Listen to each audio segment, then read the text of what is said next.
ፍልፍል ቲቪ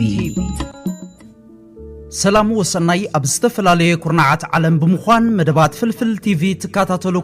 ክቡራንን ከመይ ትኾና ንሎሙውን ከምቲ ልሙድ ዝተፈላልየ መደባት ሒዝና መጺና ኣለና እቶም መደባት እንታይ ይመስሉ ሓቢርና ንከታተል ክቡራንን ከምኡውን ደቅሪመይ ሳብስክራይብ ብምግባር ኣባላት ቤተሰብ ፍልፍል ቲቪ ክትኮኑ ደጊመ ብትሕትና ይዕድም ባርናብቲ ቅድም ኢለ ዝሓበርኩኹም መደባትና ንኺድ እንታይ ይመስል ሓቢርና ንከታተል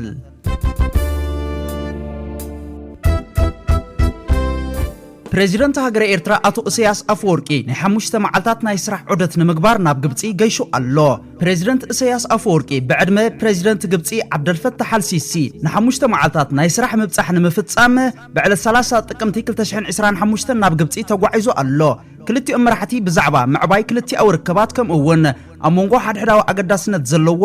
ዞባውን ኣህጉራውን ጉዳያት ክዛተዩ እዮም ፕሬዚደንት ኢሳያስ አፈወርቅን ጉጅልኡን ኣብቲ ንዕለት 1 ሕዳር ዝካየድ ምረቓ ሓድሽ ዓብይ ቤተ መዘክር ግብጺ ክሳተፉ እዮም ሚኒስትር ጉዳያት ወጻኢ ዑስማን ሳልሕ ኣብ ዝጉዕዞ ሓቢሩ ምስ ፕሬዚደንት ኢሳያስ አፈወርቂ ተጓዒዙ ኣሎ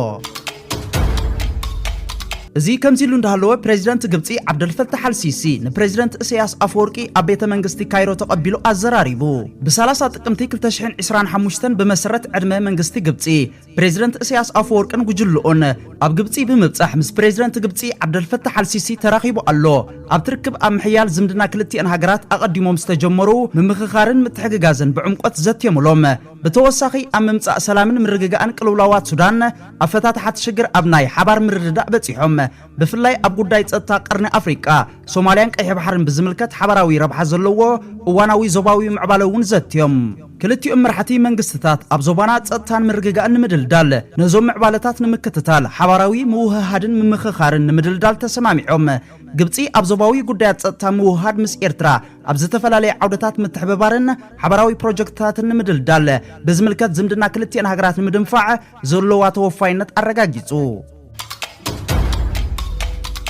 ግብጺ ሽሕ ግዜ ከም ሃገራት ኤርትራን ሱዳንን ጽቡቕ ዝምድና እንተነበራ ንኢትዮጵያ ኣብ ኣፍንጫ ዓሪዳ ንዘለዋ ናይ ኒል ተፋሰስ ግጭት ብሓይሊ ክትፈትሓሉ ኣብ ዘኽእል ቁመና ወይ ሚዛን ብፍጹም ክትሃንጽ ኣይከኣለትን ነይራ እንተሕጂ ግን ንቆልዓ በሻሻ ኣኽቢብካ ምኽርዳን እዩ ምንጪ ናቕፋ ፕረስ ዋይ ተራሱ ዋይ ሌባ ሰደብላይ ኣሊም በይሰባ እዚ ከምዚሉ እንዳሃለወ እውን በመሰረት ሓበሬታ አልሻርቅ መራሕቲ ኤርትራን ግብጽን ክልቲአን ሃገራት በቀደም ተኸተል ኣብ ኣስመራን ካይሮን በብእዋኑ ዘካይድዎ ናይ ምምኽኻር መድረኻት ዘጠቃለለ ክልቲአዊ ጉዳያት ሓባራዊ ኣገዳስነት ዘለዎ ዞባዊ ጉዳያትን ብፍላይ እዋናዊ ምዕባለታት ሱዳን ፌደራላዊት ሪፓብሊክ ሶማልያ ከምኡውን ጸጥታ ቀይሕ ባሕር ኣመልኪቶም ዓሚቑ ዘተኸካይዱ ምዃኖም እውን ሓቢራ ኣላ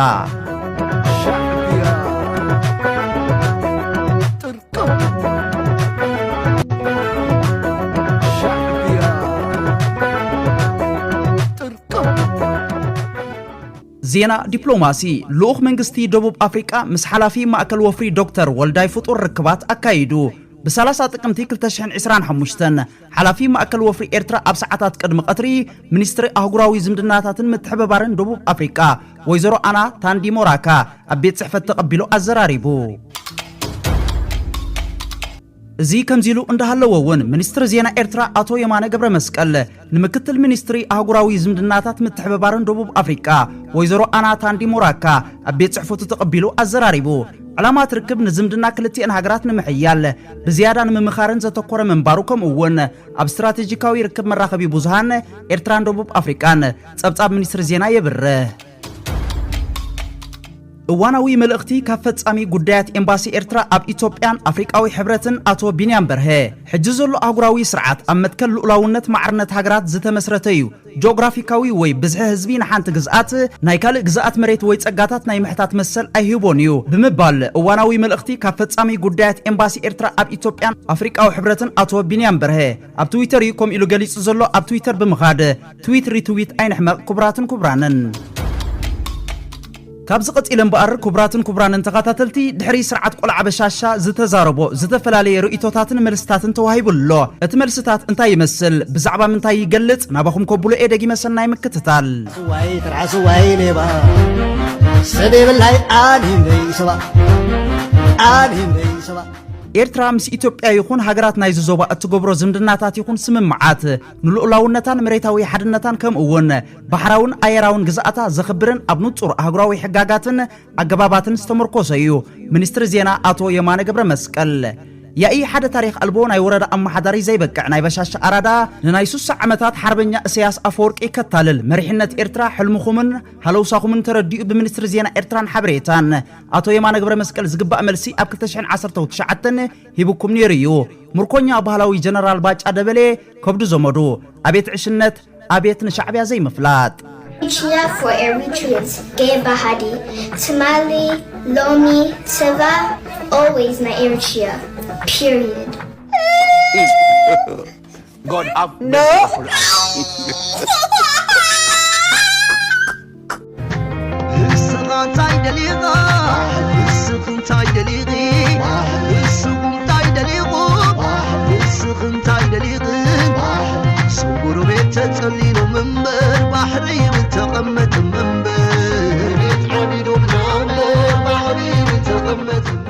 ቀፂለውን ኩብራትን ኩብራንን ተኸታተልቲ ናብ ሓንቲ ቪድዮ ከብለኩም እየ ቀዲመ ግን ከምቲ ኣብ ዝተፈላለየ መደባትና እንገልጾ ስርዓት ቆልዓ በሻሻ ኣብዚ ሕጂ እዋን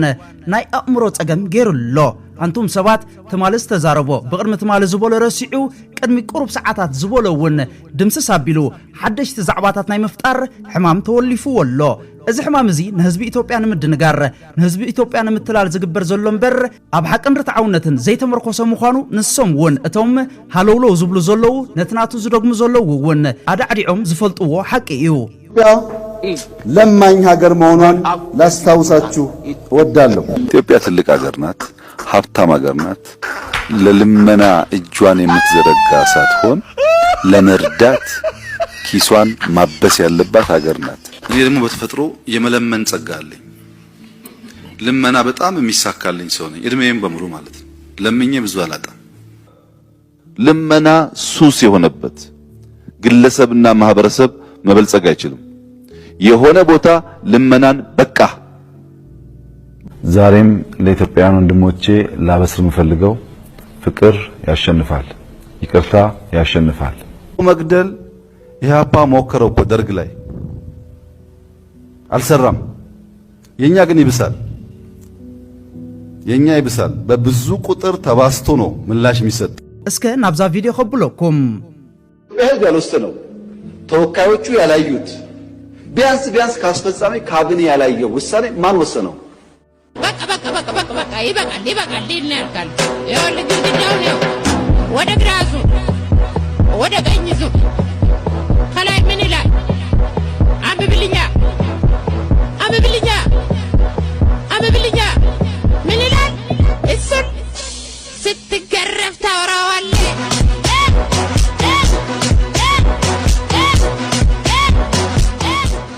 እዚ ቆልዓ በሻሻ ብዛዕባ ናጽነት ኤርትራ ኣብ ከብሒ መንግስታዊ ሰነዳት ኢትዮጵያ ወላ ሓደ ጭብጢ ኣይረኸብኩን ድዩ ዝብል ዘሎ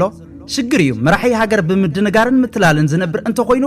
በልሓዝ ኣበይ ከም እትረኽቦ ሓደ ብሓደ ክንሕብረካ። ቀዳማይ ውሳነ ባይቶ ጸጥታ ውድብ ሕቡራት ሃገራት 828 ናይ 1993 ነዚ ስዒቡ ኤርትራ ብ28 ግንቦት 1993 ብዝጸደቐ ውሳነ ሓፈሻዊ ባይቶ 47/203 ከም ኣባል ውድብ ሕቡራት ሃገራት ተቐባልነት ረኺባ። ካልኣይ ነቲ ኣብ ታሕሳስ 1992 ካብ ልዕሊ 35 ሃገራት ተወጻጺኡ ዝተመስረተ ተዓዘብቲ ሕቡራት ሃገራት ኣብ መስርሕ ሪፈረንደም ኤርትራ ዩኤን ኦቨር ስለዚ ኣብ ኢትዮጵያ ዘይኮነ ኣብ ኒውዮርክ ቤት ጽሕፈት ሕቡራት ሃገራት ዘይሃስስ ዘይድምሰስ ሰነዳት ኣለካ። ሳልሳይ ኣብ መስርሕ ሪፈረንደም ኤርትራ ኢትዮጵያ ባዕላ ከም ተዓዛቢት ዝለኣኸቶ ዶክተር ነጋሲ ጊደዳ ናጻን ርትዓውን ምንባሩ እቲ መስርሕ ዝመስከሮ እኹል መረጋገጺ ድጋፍ ኢትዮጵያ ንመስርሕ ናጽነት ኤርትራ እዩ። እዚ መርትዖ እዚ ናይ ድምፅን ቪድዮን እንድሕር ሲኢንካዮ ካብ ኣርካይቭ ኤሪ ቲቪ ክንሰደልካ ንኽእል ኢና። ራብዓይ ንውዕል አልጀርስ ብዘይ ቅድመ ኩነት ክቕበሎ ብምባልካ ናብ ኣስመራ መጺኻ ምስ ፕሬዚደንት ኢሳያስ አፈወርቂ ተራኺብካ ህዝቢ ኤርትራ ባህጊናትካ ኣይኮነን ብኽብረት ተቐቢልካ ነገር ግን ውዕል አልጀርስ ስለዚ ተቐበልካዮ ልዕሊ እዚ መረጋገፂ እንታይ ደሊኻ? ሓሙሻይ ኣብ መስከረም 2018 ኣብ ጅዳ ኣብ ቅድሚ ዋና ጸሓፊ ውድብ ሕቡራት ሃገራት አንቶኒዮ ጉተሬዝ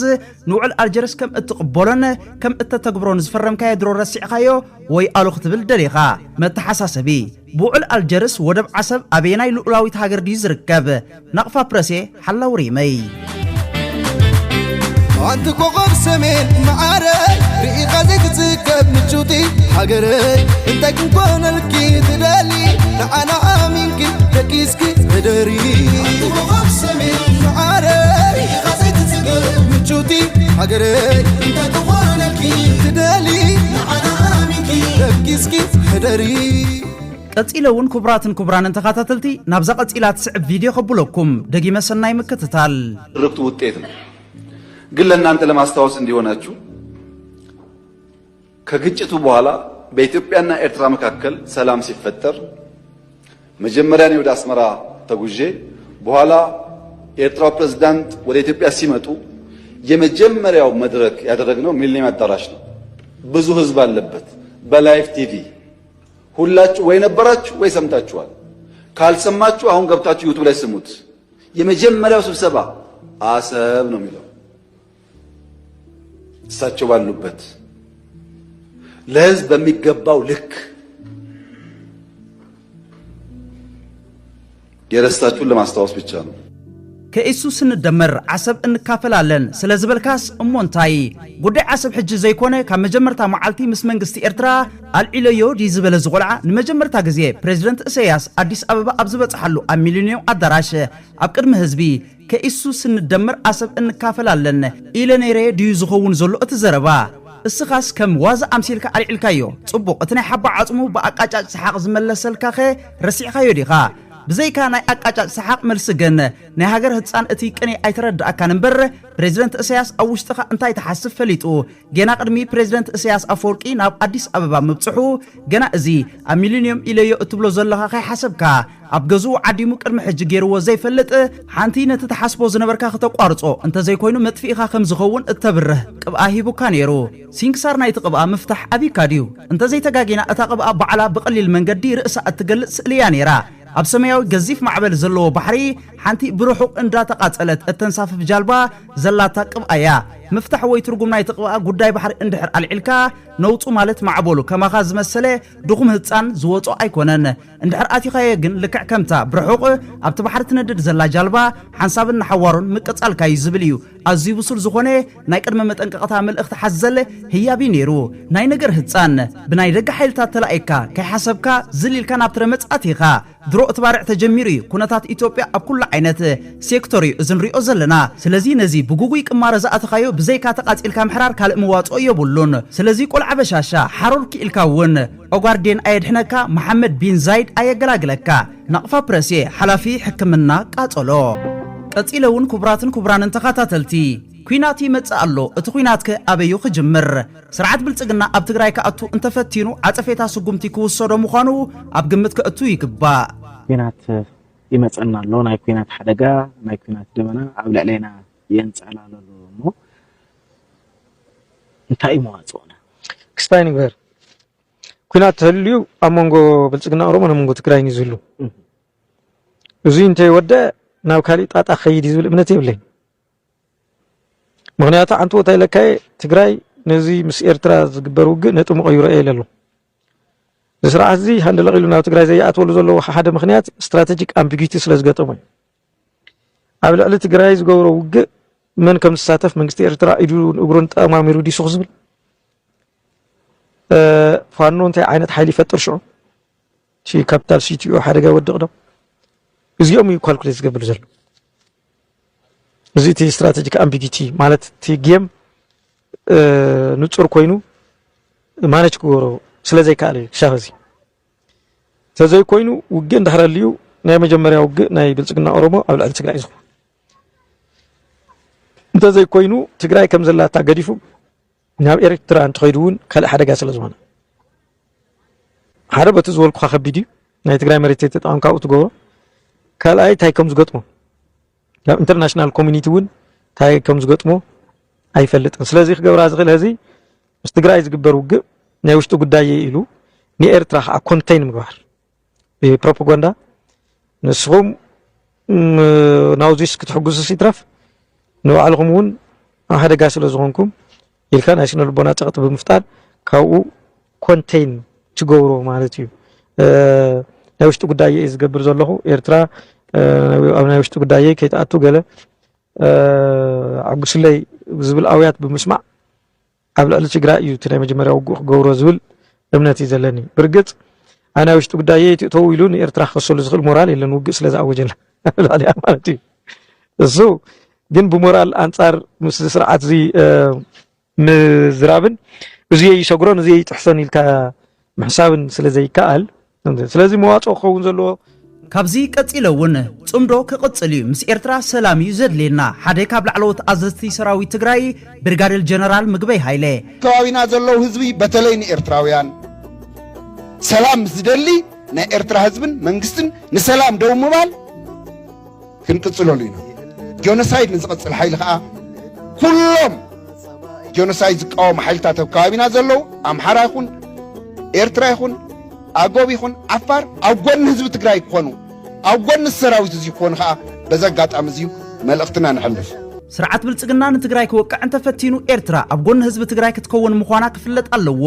ንሕና ኤርትራውያን ኣብ መናውራ ስርዓት ብልጽግና ፍጹም ከይኣተና ህዝብታት ኢትዮጵያ ብፍላይ ህዝቢ ትግራይ ብዲፕሎማሲያዊ መንገዲ መንዚዕና ጽምዶ ፈጢርና እተሓሲብዎ ዝነበረ ሕንፍሽፍሽ ክነወግድ ክኢልና ንጹር መልእኽቲ ንቆልዓ በሻሻ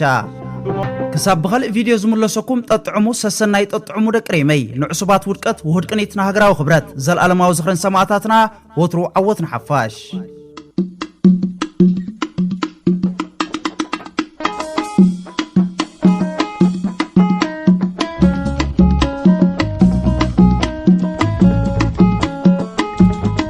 ፍልፍል ቲቪ